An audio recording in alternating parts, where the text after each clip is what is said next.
Let me ask you a question. Where have I invested my hope?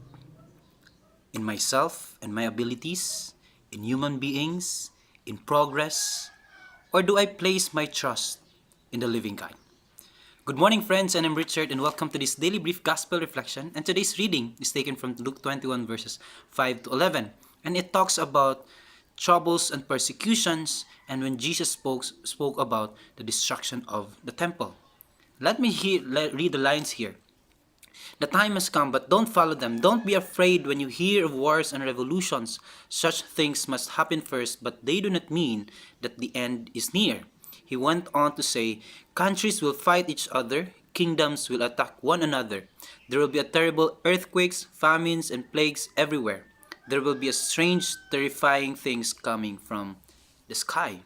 And it talks about what's happening around us today, especially in other countries wherein these are observable. We can really see this, how others have been um, having a hard time, having difficulty in coping with what's happening in the respective country. Maybe we are here in our respective place might be good, but we know that there are some chaos happening. There are some troubles that is happening, and sometimes we lose our hope. We lose our eyes.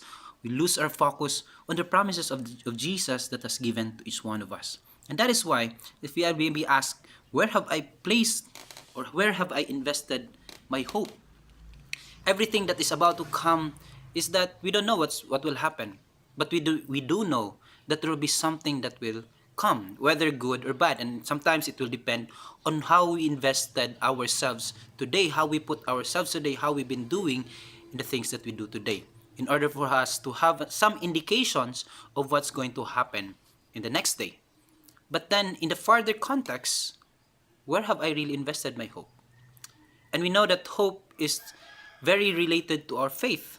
And hope is something talking about happy anticipation, having that confidence that eventually everything will put into its place, everything will happen.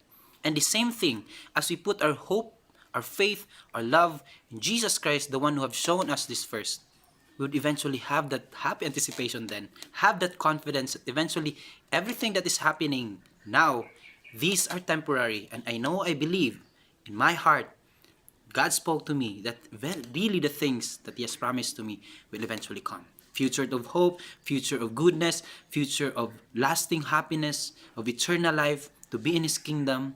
And that is something that we can hope for. And so, do I place my trust in the living God? I challenge you, brothers and sisters or friends, is that let's put our trust, let's put our hope in the Lord, for the one who never fails to give us what we need every day. What we need might, or even the answers of our prayers. And sometimes He answers us differently the way we would like to have things. But then again, a reminder for today that despite what's happening around us, despite the chaos even inside us, let's continue to put our trust in the Lord. For He is there, He knows what's happening inside you, He knows what's happening around the world. But He never fails to give you hope, to give you faith, and even eventually to give you blessings and to give you life that you have today. Always remember that you are blessed, and such blessings are not meant for you to be kept, but for you to share to others. May you have a great day ahead. Adios.